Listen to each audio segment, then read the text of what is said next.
여러분 안녕하세요. 한양유마 음환식내과 원장 음환식입니다.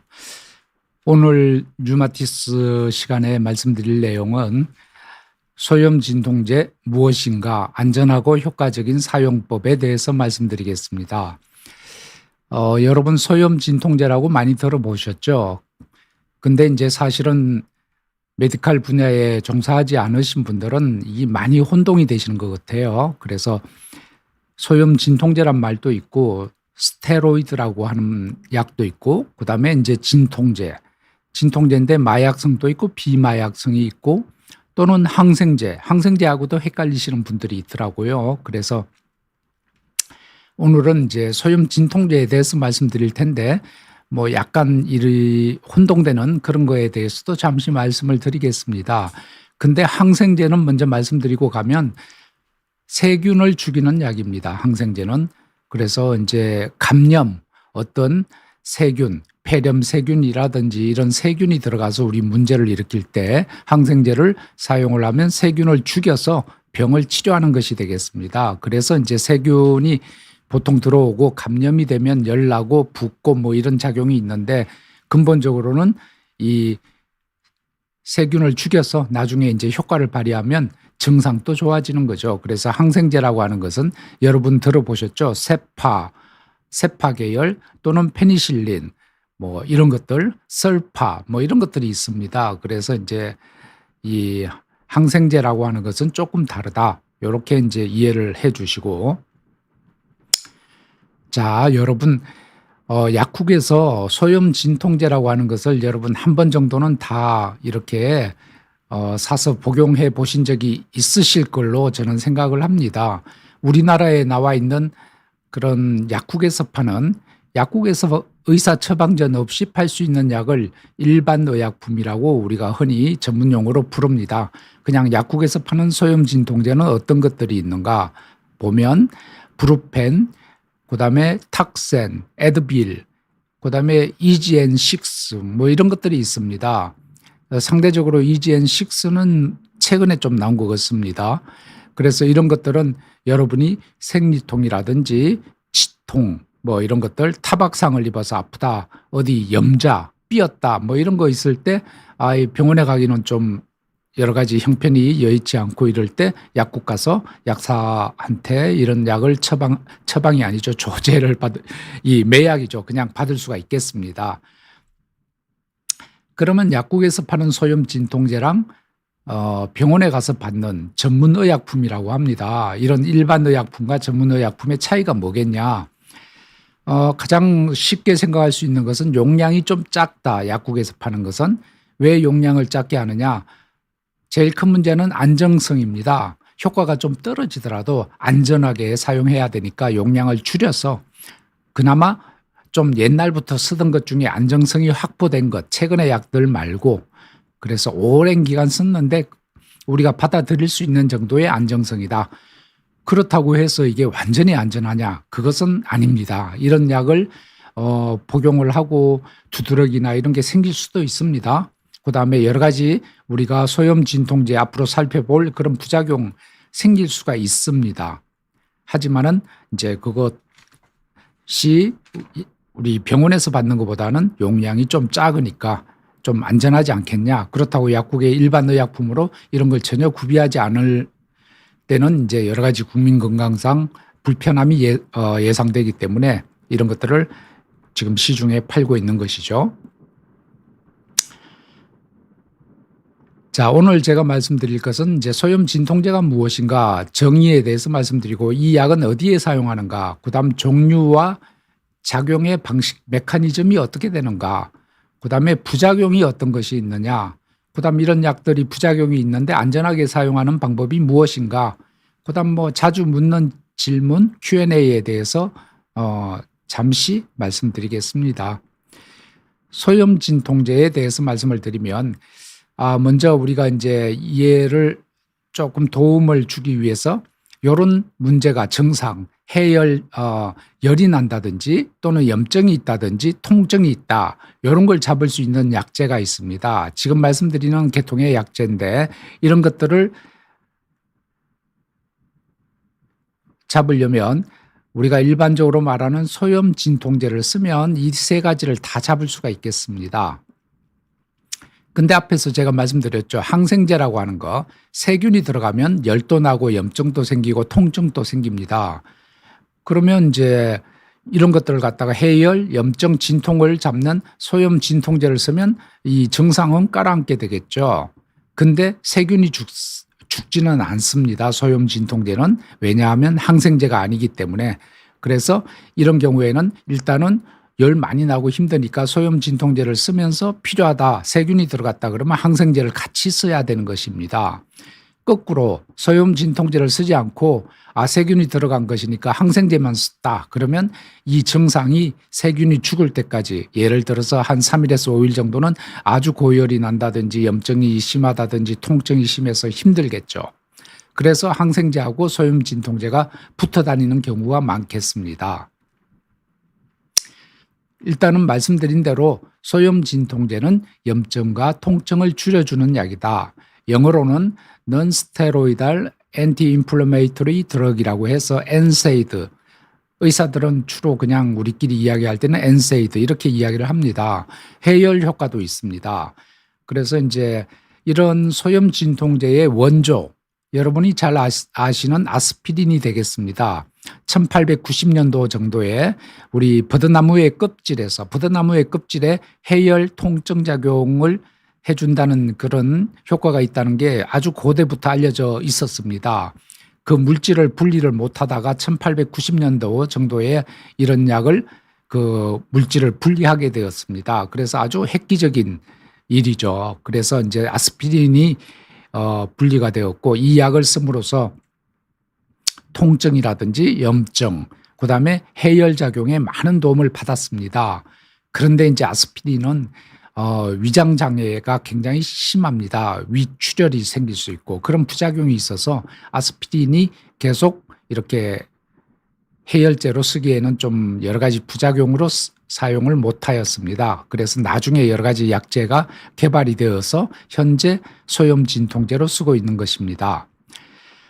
그다음에 이제 소염 진통제는 앞에서 말씀드린 해열, 염증, 진통 효과가 있는데 스테로이드라고 하는 것이 있습니다. 이 약은 염증을 가라앉히는 효과는 탁월합니다. 그런데 염증을 가라앉히고 대신에 해열이나 진통에는 효과가 없습니다. 그러나 이제 염증을 가라앉히다 보면 2차적으로 해열과 진통이 따라올 수가 있겠습니다. 그래서 어쨌든 이것도 그런 작용을 하긴 하지만 원리를 살펴보면 소염 진통제하고 스테로이드는 다른 약이 되겠습니다. 그다음에 여러분 머리 아프면 타이레놀 많이 드시죠? 치통이 있어도 타이레놀 드시고 생리통이 있어도 타이레놀 드십니다. 이 타이레놀은 현재 거의 약방의 감촉격으로 쓰이고 있습니다. 이 타이레놀은 소염 진통제가 아닙니다. 이것은 정확하게 말씀드리면 해열 진통제가 되겠습니다. 열도 떨어뜨리고 통증도 억제합니다. 그러나 소염 작용을 하지는 못합니다. 염증을 가라앉히지는 못합니다. 그래서 이게 조금 다르게 되겠습니다. 그러면 이제 뭐 타이레놀을 먹을 때하고 소염 진통제를 먹을 때 어떻게 구분하느냐? 예를 들면 이제 치통 같은 경우가 있겠습니다. 치통 같은 경우 이가 아파요. 이가 많이 아파서 밤새 잠도 못 잤어. 그래서 이제 병원 가기는 시간이 없고 해서 치통만 있다. 잇몸이 붓거나 뭐 아프거나 눌러서 그런 건 없고 그냥 이만 욱신욱신하게 아프다. 그러면 이럴 때는 타이레놀 드셔도 되겠습니다. 근데 잇몸이 붓고 거기에 열이 나고 막 그런다. 그럴 때는 소염 진통제가 좀 더 염증을 가라앉히는 효과까지 필요하니까 같이 드시는 것이 좋겠습니다. 그래서 이런 차이가 있겠다.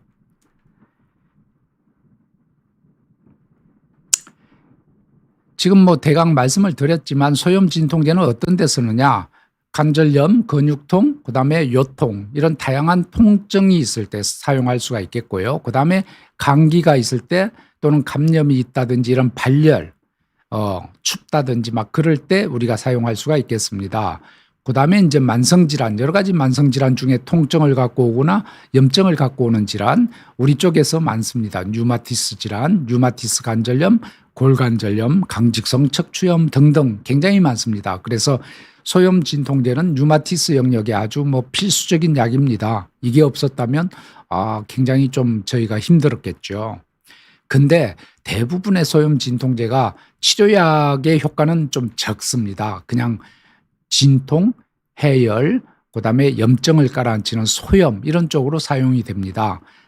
다만 우리 쪽에서는 강직성 척추염에 있어서는 그 치료 효과가 좀 인정이 되고 있습니다. 소염 진통제의 종류를 크게 나누어 보면 비선택적 소염 진통제 엔세이드, 그다음에 콕스2 선택적 소염 진통제 이렇게 나눌 수가 있겠습니다. 비선택적 소염 진통제는 이부프로펜, 나프록센, 덱시부프로펜 등등 굉장히 많습니다. 대부분의 약제들이 이쪽에 해당됩니다. 그다음에 이제 선택적이라고 하는 것은 앞에 이렇게 콕스2라고 하는 그 효소가 되겠습니다. 염증을 일으키는 그 효소, 이 효소를 선택적으로 억제하는 효과가 있는 약제. 지금 제일 많은 것이 셀레콕시브라고 하는 약제가 되겠습니다. 이 콕시브라고 하는 이름이 붙기 때문에 저희가 콕시브 제제 뭐 이렇게 부르기도 하는데 어쨌든 여러분 한 번 정도 보셨을 수도 있겠습니다. 이렇게 노란 띠가 둘러진 약이 셀레콕시브가 되겠습니다. 그래서 여기에 대해서 저희가 조금 더 말씀을 드리는데 콕스2라고 하는 것은 이 선택적 억제제가 시판이 된 것이 얼마 되지 않습니다. 2000년도 초반 정도 됩니다. 이제 한 20년 정도. 비선택적 엔세이드는 뭐 한 5, 60년 이상 됐죠. 그래서 이제 여기 나오는 그림이 소염 진통제가 작용하는 그 패스웨이를 보여주는 것이 되겠습니다. 우리가 이제 세포가 있으면 그 세포막에서 이렇게 염증을 형성하는 그런 과정을 거치게 되는데 그때 작용하는 효소가 콕스2라고 하는 효소가 되겠습니다. 근데 또 하나가 더 있어요. 콕스1이라고 하는 효소도 있는데 얘도 뭔가 일을 해요. 근데 염증하고는 관계없고 여러 가지 생리적 기전을 우리가 우리 기능을 갖다가 조절하는 역할을 한다. 그래서 전통적인 비선택적 소염 진통제는 이 두 개를 다 억제를 해서 염증도 가라앉히고 우리 몸의 어떤 생리적 기능도 좀 이렇게 부작용으로 나타나곤 했었다. 이렇게 이해를 하시면 되겠습니다.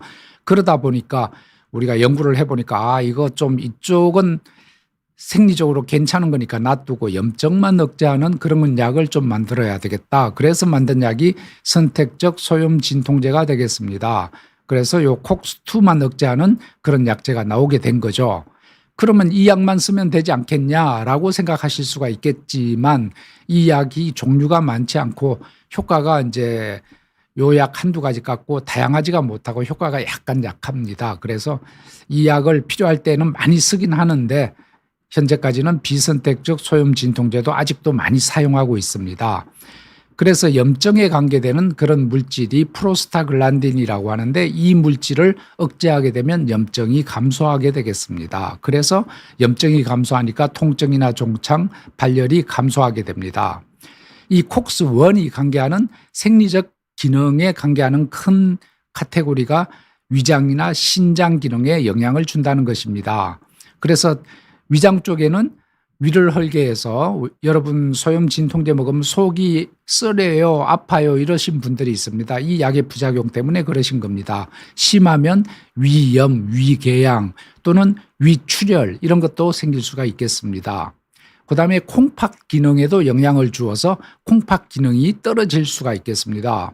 우리가 모르고 계속 약을 줬다 그러면 콩팥이 망가질 수도 있습니다. 그래서 우리가 이런 약을 줄 때는 혈액검사 또는 소변검사를 해서 확인을 하게 되겠습니다. 그래서 이 굉장히 중요한 부작용이죠. 그래서 이게 양면의 칼이다. 우리가 좋은 일도 하지만 이런 부작용도 있어서 항상 신경이 쓰이죠. 지금 부작용에 대해서 말씀드렸습니다만 다시 슬라이드를 말씀드리면 위장계통에는 위통, 속쓰림, 궤양, 출혈이 있을 수 있고 신장에는 신장 기능 저하로 인해서 나중에는 소변이 안 나온다든지 그 요폐증으로 여러 가지 증상을 일으킬 수 있고 그다음에 이제 요즘 최근 몇십 년 사이에 또 밝혀진 결과인데 심혈관 쪽에 부작용이 있을 수 있다. 이 약을 오래 먹으면 고혈압이라든지 심근경색의 위험을 증가시킨다. 그래서 오래 먹는 것을 권장하진 않는다. 그다음에는 이제 제일 흔한 부작용인데 약물 알러지. 소염 진통제 먹고 두드러기가 생겼다. 이런 분들 종종 있습니다. 그래서 그런 분들은 저희가 의사들이 꼭 알려드리죠. 이부프로펜 계열을 드시면 알러지가 있으니까 다음에는 이 약을 드시지 마세요. 또는 낙센 먹고 알러지가 있으니까 드시지 마세요. 이렇게 알려드립니다. 자, 이런 소염 진통제를 드실 때 어떤 경우에 주의를 해야 하냐? 이전에 소염 진통제에 알러지가 있었다. 그러면 그 약은 여러분 기록했다가 꼭 의사인데 말씀을 해 주셔야 그 약을 피할 수가 있겠습니다. 소염 진통제도 종류가 많기 때문에 그 약 계통은 피하고 다른 약으로 저희가 사용을 할 수 있겠고요. 그다음에 이제 혈압이 있다든지 당뇨, 심장, 신장 질환이 있는 경우도 부작용이 있을 수 있기 때문에 조심스럽게 사용을 하도록 한다.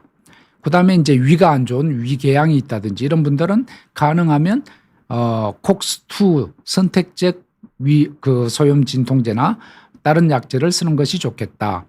나이가 드신 분들은 우리 콩팥의 기능이나 위나 여러 가지 장기 기능이 떨어져 있습니다. 그래서 이런 분들은 특히 조심해야 된다.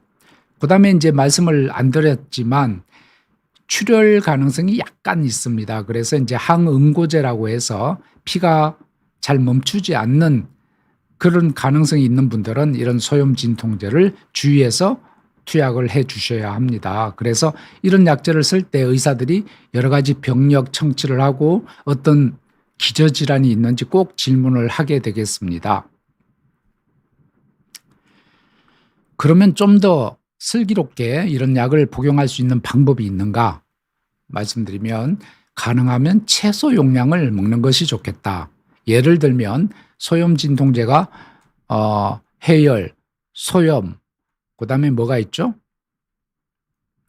뭐 여러 가지 그런 발열을 억제하고 이런 작용이 있는데 진통만 좀 깔아앉힐 목적이다. 그럴 때는 우리 권장 용량의 한 반 정도만 써도요.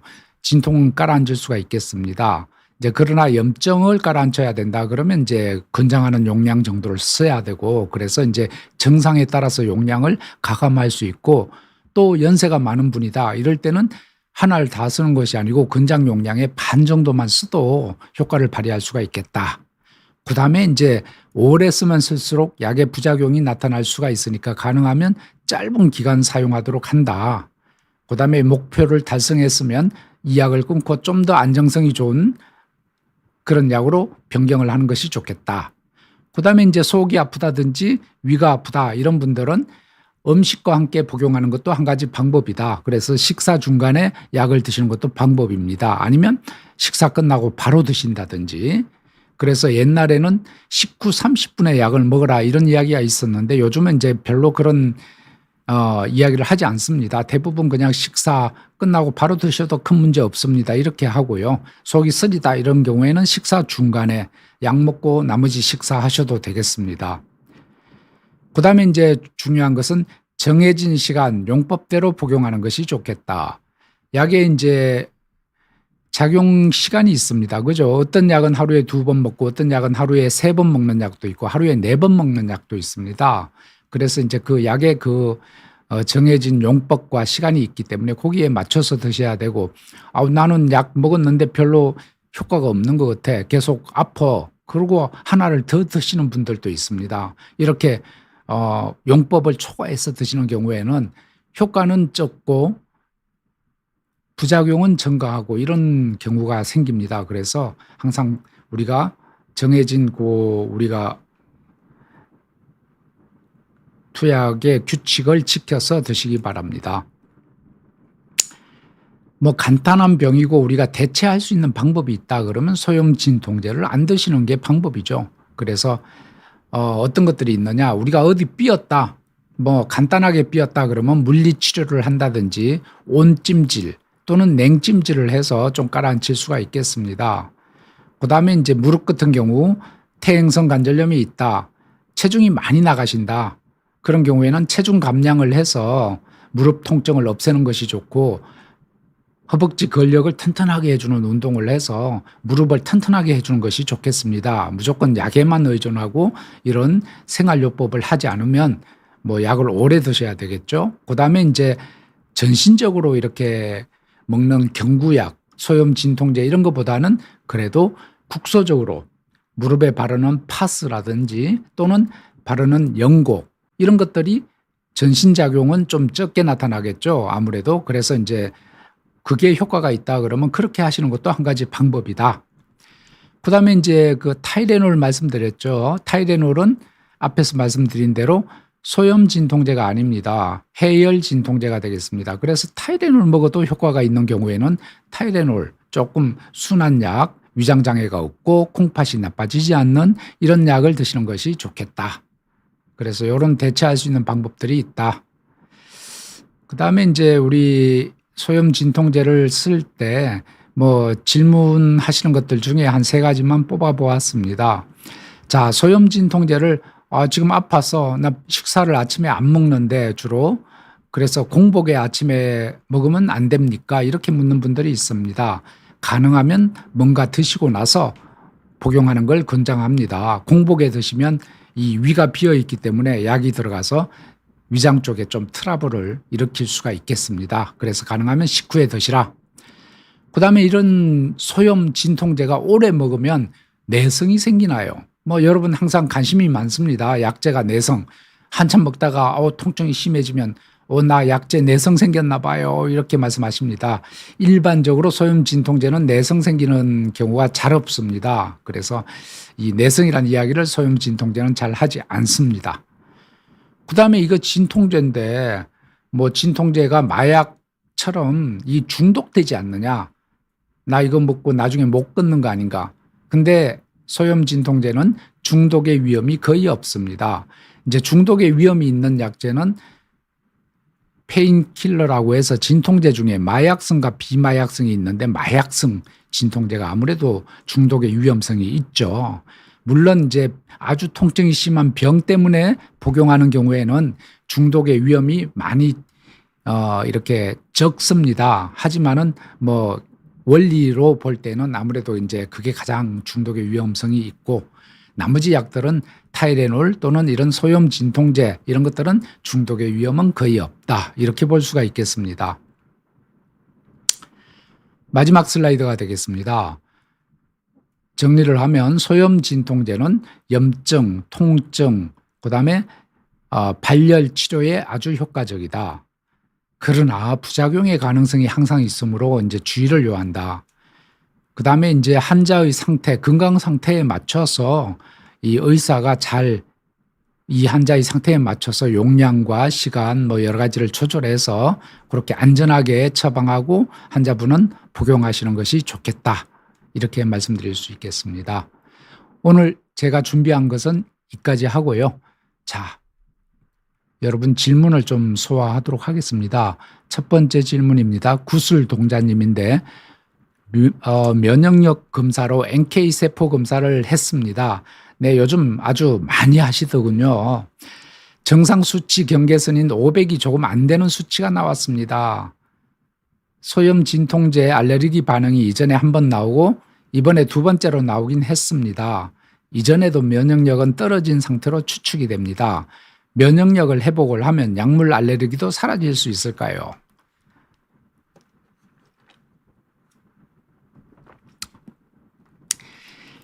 그 소염 진통제에 알레르기가 있는 분들이 종종 있습니다. 그래서 또 아주 운이 안 좋으신 분들은요, 소염 진통제의 종류가 여러 가지가 있는데, 웬만한 소염 진통제에는 다 또 알레르기가 있어요. 그래서 막 눈이 빨갛게 부어온다든지 피부가 막 두드러기 생겨서 이렇게 그 다음날 병원에 오시는 경우가 있습니다. 요즘은 이제 그런 소염 진통제 때문에 아주 심한 두드러기나 알레르기가 오는 경우는 드물긴 한데 뭐 있을 수가 있고요. 그래서 이분은 이제 그런 알레르기가 생긴 것이 면역력이 떨어져서 그런 것이 아닌가 이렇게 이제 말씀을 하셨는데 이 알레르기가 면역력이 떨어졌냐? 요거는 조금 의미가 다릅니다. 알레르기는 일반적으로 면역력이 과다하다 이렇게 말씀드릴 수가 있겠습니다. 좀 과다한 면역 반응이다. 우리가 그 약물에 대해서는 굳이 내 몸이 반응을 안 해도 되는데 굉장히 예민하게 반응을 한 거죠. 그래서 어떤 증상이 나타나는 것입니다. 그래서 약물 알레르기가 생기면 항히스타민제 그 약물하고 그다음에 필요하다면 스테로이드, 염증을 깔아앉히는 스테로이드 같은 것도 씁니다. 스테로이드는 뭐죠? 면역력을 억제하는 약이죠. 그죠? 그래서 또 아주 필요하다면 아주 언급되는 에피네프린이라고 하는 약제도 쓰고요. 그래서 그럼 NK세포는 뭐냐? NK세포라고 하는 것은 우리 주로 암세포하고 관계가 되겠습니다. 암 같은 것을 이렇게 포식이라고 해서 잡아먹어서 얘를 번지지 않게 해주는 것입니다. 그래서 NK세포, 물론 다른 여러 가지 면역질환에도 관계하긴 하지만 이제 그런 쪽에 관계하는데 NK세포가 적다고 해서 그럼 암이 잘 생기냐? 여기에 대해서는 논란이 있고요.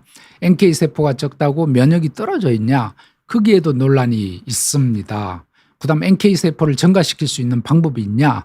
거기에 대해서도 의견이 분분합니다. 확실치 않다는 말씀입니다. 그래서 NK세포 검사는 우리가 참조가 되는 것이지 이것으로 이분의 면역이 뭐 떨어졌다 이렇게 말씀드리기가 어렵겠습니다. 그래서 지금 그 소염 진통제에 알레르기가 있다 그러시면 그 소염 진통제를 피하는 것이 제일 우선이 되겠습니다. 가능하면 타이레놀 계열을 드시고 그다음 알레르기가 생겼던 소염 진통제의 이름을 꼭 확인하셔서 휴대폰이나 어디에 저장해서 감기가 들었다든지 뭐 여러 가지 소염 진통제를 처방받아야 할 때 의사들한테 말씀해 주시기 바랍니다.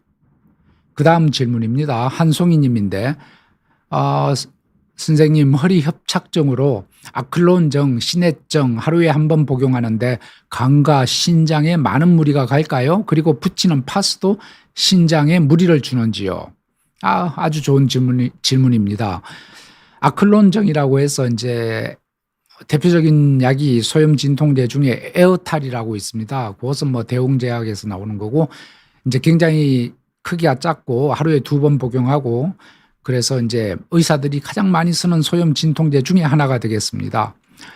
신해증은 뭐 제가 잘 모르겠습니다. 왜냐하면 굉장히 약의 종류가 많아서요.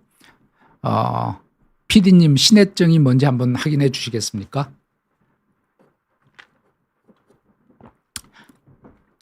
그래서 이제 이분은 기저질환이 없는 경우에 간과 신장에 많은 무리가 가지는 않을 것입니다. 그러나 이제 혈압이 있다든지 콩팥 기능에 좀 문제가 있다든지 그런 분들은 이제 좀 조심하셔야 되죠. 그래서 아무 기저질환이 없는 분들은 대부분 큰 문제는 없습니다. 네, 신해증이라고는 나오는데 글씨가 작아서 제가 잘 안 보이네요. 이게 뭘까요?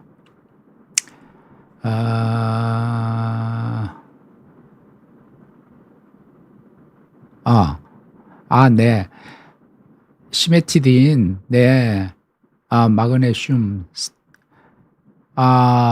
예. 위장약입니다. 위장약.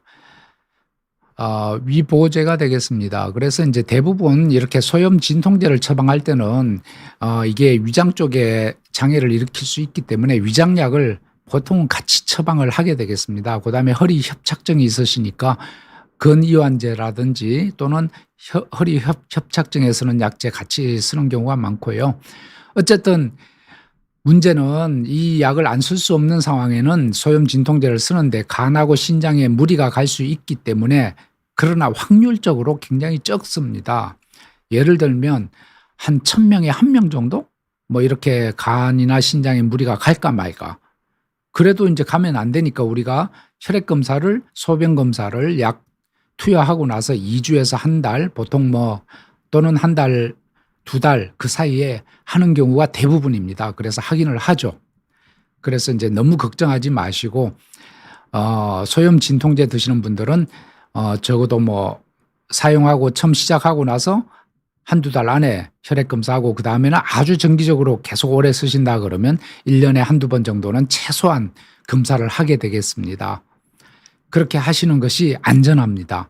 그다음에는 여러분 또 붙이는 파스, 케토톱이라는 것도 있고 제가 알기로는 트라스트라고 하는 것도 있고 이거 말고도 케토펜 등등 많습니다. 그죠?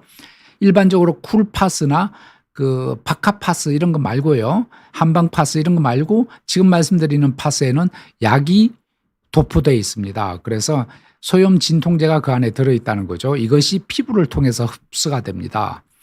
아까 앞에서 제가 말씀드렸죠.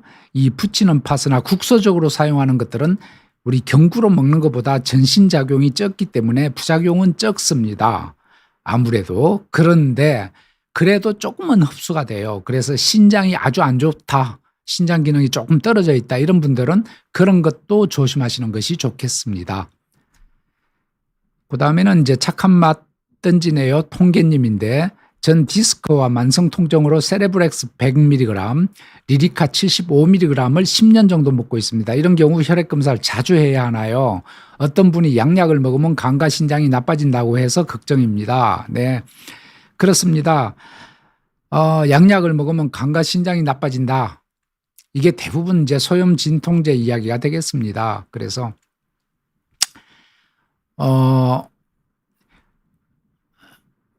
그 세레브렉스라고 하는 게 앞에서 말씀드린 콕스2가 되겠습니다. 그 선택적 소염 진통제. 그래서 이제 이 콕스2의 장점은 위장 장애가 적다. 그래서 위가 아프지 않을 수 있다.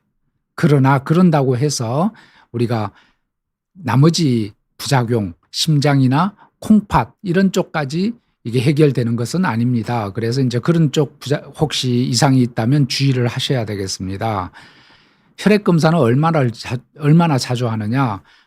제가 앞에 말씀드린 대로 처음 시작할 때는 한 달 정도 만에 한 번씩 체크하셔야 되고, 그다음 장기적으로 오래 쓰실 때는 3, 4개월에 한 번 내지는 6개월에 한 번 이런 정도로 하시면 되겠습니다. 리리카라고 하는 약은 이제 소염 진통제는 아니고 신경통증에 쓰는 약이 되겠습니다. 아마 디스크가 있어서 아마 사용을 하는 것 같습니다. 만성 통증하고요. 그래서 양약을 먹으면 뭐 간과 신장이 꼭 나빠진다는 게 아니고 그럴 가능성. 양약은 여러분 아시다시피 효과와 부작용이 다 밝혀져 있습니다. 그래서 우리가 그 약제 중에 이런 부작용이 있다 그러면 확인을 해야 되겠죠. 그래서 그런 거고. 그 다음에 이제 질문입니다. 나는 달님인데 엔세이드와 타이레놀을 먹으면 몇 시간 뒤에 볼에 한두 개씩 작은 발진이 올라옵니다. 뭔가 호흡도 답답하고요. 이런 경우는 알레르기니까 안 먹는 게 좋을까요? 안 올라오는 경우도 있지만 70%의 확률로 올라옵니다. 아플 때 진통제에 제한이 있으니 삶의 질이 떨어집니다. 그리고 세레브렉스는 생리통에 효과가 있나요? 아무래도 약을 먹고 나서 한두 시간 후에 이렇게 뭔가 발진이 올라오고 그러면 약의 부작용일 가능성이 많습니다. 이분은 뭐 항상 또 그러시니까 일단은 이분은 소염 진통제인 엔세이드하고 타이레놀을 분리해서 드셔보셔야 되고 어느 게 원인인지 찾아야 되고 타이레놀에 대해서 부작용이 생기는 분들은 굉장히 적습니다. 그래서 일단 타이레놀일 가능성이 적다. 그다음에 엔세이드도 종류가 아주 많다고 말씀드렸죠. 그래서 하나씩 그 전에 부작용이 있던 것들 이름을 다 적으시는 게 좋겠습니다. 그래서 그나마 부작용이 안 생기는 약이 있을 수가 있어서 그러면 이 약을 앞으로는 나는 먹어야 되겠다. 약사나 의사인데 말씀을 하시면 되겠습니다. 그다음 세레브렉스라고 하는 그 선택적 소염 진통제 생리통에도 효과가 있을 수가 있습니다. 그래서 세레브렉스 타이레놀 같이 드셔도 되고요. 그런데 이제 세레브렉스가 약간 효과가 약할 수도 있어요. 그래서 이제 예를 들면 제 느낌은 일반적인 비선택적 소염 진통제가 100이다. 그러면 세레브렉스가 한 80, 70점 정도. 그래도 이제 사람마다 이게 차이가 있으니까 드셔보시고 효과 있으면 그렇게 드시면 좀 더 좋을 수가 있겠습니다. 이다은님인데 가장 친한 친구가 강직성 척추염을 진단받았다고 합니다. 어머니도 강직성 척추염이 있어서 유전이라고 하던데 30대 초반부터 약을 먹는 게 굉장히 안타깝습니다. 평생 약을 먹어야 한다고 하던데 주의해야 할 사항이 있을까요? 그리고 대학병원을 예약해서 일단 가본다는데 개원가와 대학병원의 치료 차이가 있을까요? 네. 굉장히 친한 친구인가 봐요. 그래서 그 강직성 척추염 이 병은 뭐 척추 쪽에 골반에서 병이 생겨서 척추를 타고 올라가는 병이 되겠고, 다른 관절, 발목이나 무릎 이런 데 통증, 관절염이 생길 수도 있는 병입니다. 주로 20대에서 30대에 많이 발생하고 남성이 많이 발생을 하게 됩니다. 이 병은 그 HLA-B27이라고 하는 유전자가 양성 반응 보이는 경우가 굉장히 많아서 부모님 중에 그런 유전자를 갖고 계시는 분들이 또 이렇게 병이 생기는 경우가 있습니다. 이 병은 소염 진통제의 반응을 잘 합니다. 그래서 소염 진통제를 드시면 통증이 없어지는 경우가 많아요. 그래서 이제 치료도 어느 정도 될 수는 있는데, 이제 만약 소염 진통제로 잘 조절이 안 될 때는 2차 약제, 생물학적 제제나 그런 것들이 있습니다. 그래서 이제 그런 약을 사용할 수가 있겠고요. 그래서 이제 그런 약제는 아무래도 이제 류마티스 내과 전문의가 처방을 하게 되겠습니다. 대학병원하고 개원과의 차이가 있느냐? 차이가 있을 수도 있고 없을 수도 있습니다. 무슨 말이냐 하면, 이제 개원과에서 대학병원하고 거의 뭐 같은 정도의 약을 갖고 사용을 하시는 분들도 있고, 조금 약을 줄여서 사용하시는 분도 있습니다. 그래서 이제 그런 차이가 있는데, 제가 생각하기에는 류마티스 내과가 있는 진료를 보시는 그 아주 류마티스 스페셜리스트는 대학병원하고 크게 차이 없이 진료를 하는 것으로 알고 있습니다. 그래서 뭐 일반 개원, 뭐 일반 다른 탁과 선생님들은 이제 어느 정도 기본적인 진료는 하고 좀 더 깊이 들어가면 그런 약제까지 쓰기는 어렵고요. 그래서 류마티스 내과 전문의들은 대학병원이나 개원과나 거의 차이가 없는 정도로 치료를 하고 있다, 이렇게 생각하시면 되겠습니다. 그 다음에 오영도 님인데, 제가 허리와 또 여러 가지 관절 때문에 진통소염제, 노란띠, 세레브렉스와 다른 약물을 14년째 수시로 복용하고 있습니다. 위궤양도 심하게 왔고 위장질환이 있습니다. 요즘은 팔꿈치와 손목, 손가락 통증으로 세레브렉스를 수부외과에서 처방을 받고 수개월째 먹고 있는데 위장 통증이 심해서 격일로 복용을 하니 이번에는 관절 통증과 염증이 좋아지지 않네요, 이렇게 말씀하셨습니다. 세레브렉스는 이제 원칙적으로는요, 위장장애가 적은 약입니다. 그러나 이제 사람에 따라서 또 아주 예민하신 분들은 저렇게 세레브렉스를 먹어도 속이 안 좋아 뭐 이렇게 말씀하시는 분도 있습니다. 그래서 이제 이틀에 한 번을 먹었더니 이번에는 또 통증이 조절이 안 된다, 그죠? 그래서 이런 분들은 이제 뭐 옵션이 이제 타이레놀 같은 걸 뭐 드실 수도 있고, 또는 타이레놀 비슷한 약을 쓰건 비마약성 진통제가 있습니다. 그런 약을 이런 세레브렉스 계열하고 같이, 그런 것들은 위장장애가 적습니다. 그래서 그런 것들을 사용할 수도 있겠습니다. 또는 세레브렉스에 좀 비싼 위장약, 위보호제, 위장약도 종류가 많습니다. 그래서 세레브렉스를 드실 때 아주 좀 위보호 효과가 강력한 약을 같이 첨가해서 사용할 수가 있겠습니다. 그래서 이제 여러 가지 옵션을 사용해 봐야 되겠죠. 아카시아님인데, 처방을 받은 소염 진통제의 성분이 틀리던데요. 나프록센 나트륨 성분 약제가 있고 록소프로펜 나트륨 성분의 약제가 있던데 각각의 성분은 똑같은 효과를 보는 약제인가요? 특히 재발성 류마티즘 같은 병의 효과를 보는 약제인지도 궁금합니다. 네, 아마 그 재발성 류마티스 진단을 받으신 것 같아요, 그죠? 그래서 재발성 류마티스라고 하는 병은 관절이 돌아다니면서 하루나 이틀, 2, 3일 이렇게 관절염이 생겼다가 또 가라앉았다 딴 데 생기고 돌아다니죠. 그래서 이런 분들은 우리가 소염 진통제를 아플 때 드시라, 이렇게 말씀을 드립니다. 그래서 이제 사람마다 이제 좀 그 소염 진통제에 대한 효과, 부작용 이런 것이 좀 차이가 나니까 처음에 써보고 안 들으면 다른 약을 이렇게 변경을 하고 하는데, 아마 이제 처음에 나프록센, 그 다음엔 록소프로펜 뭐 이런 약제를 받으셨나 봐요. 그래서 이제 어느 약이 효과가 있는지 그런 것들을 지켜보는데, 일반적으로 그 소염 진통제가 약간, 그럼 소염 진통제가 종류가 각각의 약제가 수십 가지 내지 수백 가지 될 수 있습니다. 그런 약재들이 차이가 조금 있겠죠. 있는데 일반적으로는 그 효과는 비슷하다 이렇게 이야기를 합니다. 그다음 부작용 앞에서 말씀드린 공통적인 부작용 대부분 다 갖고 있고요. 그러나 개개의 부작용은 조금씩 다릅니다.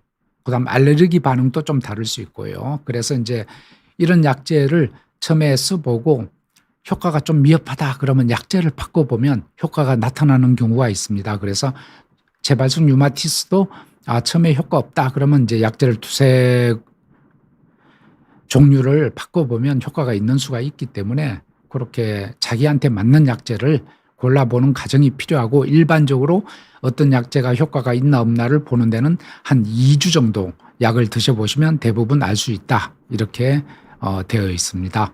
유익상님입니다. 62세 남성이시고 만성 허리 통증으로 진통제를 자주 사용합니다. 약보다 운동이나 주사 치료를 병행하는 게 효과가 더 나을까요? 우리나라를 포함해서 전 세계 인구의 모든 사람의 약 한 90% 정도는 허리 통증을 갖고 있습니다. 이에 한 번 정도는. 더군다나 이렇게 만성 허리 통증이 있는 분들은 참 문제죠. 그래서 일단은 원인을 찾아야 되고 그 원인에 맞는 치료를 하는데 원인에 따라서 예를 들어서 척추관 협착증이나 디스크나 이런 것들이 원인이다 그러면 그 주사 치료 같은 것들을 할 수가 있겠습니다. 그래서 그걸로 효과를 보면 그렇게 하시는 게 더 나을 수 있고 운동 이분이 다른 병 없고 이제 운동이 필요하다. 특히 이제 코어 근육을 강화하는 등 근육을 강화하는 운동들이 허리 통증에는 굉장히 좋죠. 그래서 그런 운동을 하실 수가 있다 그러면 굉장히 효과적이죠. 그래서 그걸로 나중에 운동 근육이 강화가 되면 통증이 없어질 수가 있겠습니다. 그러나 이제 운동할 때 허리가 아파서 운동이 힘들다 그럴 때는 진통제를 초기에는 좀 드시면서 운동을 많이 열심히 잘 하셔서 좋아지면 진통제를 끊을 수가 있겠습니다. 그래서 결론은 진통제, 소염 진통제 안 먹고 하는 치료가 효과가 있다면 그게 더 효과적이지 않을까 저는 그렇게 생각합니다. 네. 그 다음에 이제 질문입니다. MLN 정님입니다. 집 정리 후에 중지손가락을 접었다 펼 때 중간마디가 딸깍거리는 느낌이 있습니다. 통증은 없습니다. 정형외과 진단을 받았습니다. 관절염도 아니고 손가락을 많이 써서 그렇다고 합니다. 비모보정 소염제를 일주일분 처방을 받아 복용하고 있습니다. 같은 약을 계속 복용해도 되는지 궁금합니다. 네, 비모보정이라고 하는 약은 그 나프록센입니다. 그 원재료가. 그래서 비모보는 상품명이 되겠고요. 나프록센 소염제가 진통소염제가 위장장애가 있을 수 있기 때문에 저 약 안에 위보제가 같이 포함된 복합제가 되겠습니다. 그래서 일주일 정도 그렇게 복용하시는 것은 큰 문제가 없어 보이고 지금 증상 자체는 손가락에 힘줄염이 되겠습니다. 방아쇠 손가락이라고 흔히 하는데 집 정리할 때 좀 손을 많이 사용하고 그 무거운 걸 들었다든지 이럴 때 손가락 힘줄에 염증이 생기는 거죠. 그래서 저렇게 해도 효과가 없다 그러면 힘줄에다가 우리 스테로이드 주사를 맞을 수가 있겠습니다. 그래서 스테로이드 주사는 상당히 효과적이라서 효과가 없으면 아마 정형외과 선생님께서 다음에 가실 때는 그런 걸 한번 해보자 이렇게 말씀하실 수도 있겠습니다. 자, SS님인데 만성 변비가 심해서 산화마그네슘정, 모비졸로정을 복용 중입니다. 여러 관절이 안 좋아서 소염 진통제를 먹을 때마다 변비가 심해집니다. 소염 진통제의 부작용인가요? 일반적으로 소염 진통제가 변비를 일으키는 경우가 흔하진 않습니다. 아마도 소염 진통제 말고 진통제 중에 울트라셋이나 그런 종류가 있습니다. 울트라셋, 세미, 트라마돌 이런 계열이 있는데 이것이 변비를 많이 만듭니다. 그래서 이제 혹시 그런 약인지 확인하셔야 되겠고 마그네슘이나 모비졸로 이런 것들은 변비에 쓰는 위장약들이 되겠습니다. 그래서 지금 변비를 일으키는 약이 뭔지 확인하시고 변비가 너무 심하다 꼭 그 약을 써야 되면 할 수 없겠지만 그렇지 않으면 변비도 굉장히 힘드시니까 좀 약을 조정한다든지 그렇게 하시는 것이 좋겠습니다. 강나영님입니다. 저는 처음에 디클로페낙 주사약에 얼굴 발진이 생겼습니다. 그래서 엔세이드 소염 진통제는 먹지 말라고 들었지만 일시적으로 염증과 통증이 있으면 그래도 소염 진통제를 찾게 되는데 그중에 나프록센은 먹고 괜찮았습니다. 가끔 먹는 것도 안 될까요? 아직 약물 알레르기 검사는 받지 못했습니다. 일반적으로요, 소염 진통제가 그러면 종류가 많다고 해서 이 부작용이 있었는데 약물 알레르기 검사를 하면 되지 않느냐 이렇게 생각하시겠지만 상용화된 검사가 없습니다. 그래서 항생제는 우리가 여러분 병원에 가면 주사약을 맞기 전에 테스트를 합니다. 그렇지만 그것도 100%는 아니에요. 테스트 했는데도 운이 나쁜 분들은 또 부작용 생기는 경우도 있어요. 근데 소염 진통제는 안타깝게 아직 구분하는 방법이 없습니다. 디클로페낙하고 나프록센은 계열이 다른 소염 진통제는 맞는데 이 소염 진통제의 그 클래스가 여러 가지입니다. 한 거의 10가지 정도 크게 나누면 예를 들면 그런 거죠. 저는 엄씨지만 김씨가 있고 우리나라에 박씨가 있는데 김씨도 얼마나 많아요. 그죠? 그래서 하필이면 김씨 중에도 이런 김씨 저런 김씨 있는데 뭐 이렇게 디클로페낙이라고 하는 약제하고 비슷하게 생긴 그런 약제를 투여를 하면 이분이 발진이 생길 가능성이 많다는 거죠. 이 약에 대해서는 부작용이 있었으니까. 그러나 김씨 말고 박씨를 데려서 데려가면 괜찮아질 수도 있어요. 그래서 이제 나프록센은 좀 다른 약이죠. 그래서 이 약이 괜찮았다 그러면 이 약으로 계속 하셔도 되겠습니다. 그러나 이제 어떤 경우는 오래 쓰다 보면 나프록센도 부작용이 생기는 경우가 있습니다. 그럴 때는 할 수 없죠. 또 다른 약으로 가든지 그렇게 해야 됩니다. 네. 그다음에 감성민님인데 근육통에 에페라졸을 먹으면 현기증이 나는데요. 일반 의약품 클로로사족 들어있는 약을 먹으면 부작용이 없더라고요. 혹시 에페라정이 강한 약인가요? 에페라정은 근이완제를 말씀하시는 것 같습니다. 그래서 근이완제, 근육의 그 긴장된 걸 좀 풀어주는 약입니다. 소염 진통제는 아닌 것으로 알고 있습니다. 그래서 근데 클로로사족이라고 하는 그 성분이 들어있는 약을 먹으면 부작용이 없다. 아마 그 근이완제 중에 그런 또 계통이 있을 수가 있습니다. 그래서 그러면 에페라정이라고 하는 에페리손 계열인데 그런 약 성분 말고 지금 말씀하시는 그런 쪽 성분이 든 약을 드시는 게 좋겠습니다. 질문이 너무 많아서 그죠? 48분인데 다음에 또 지금 준비하고 계신 거죠? PD님?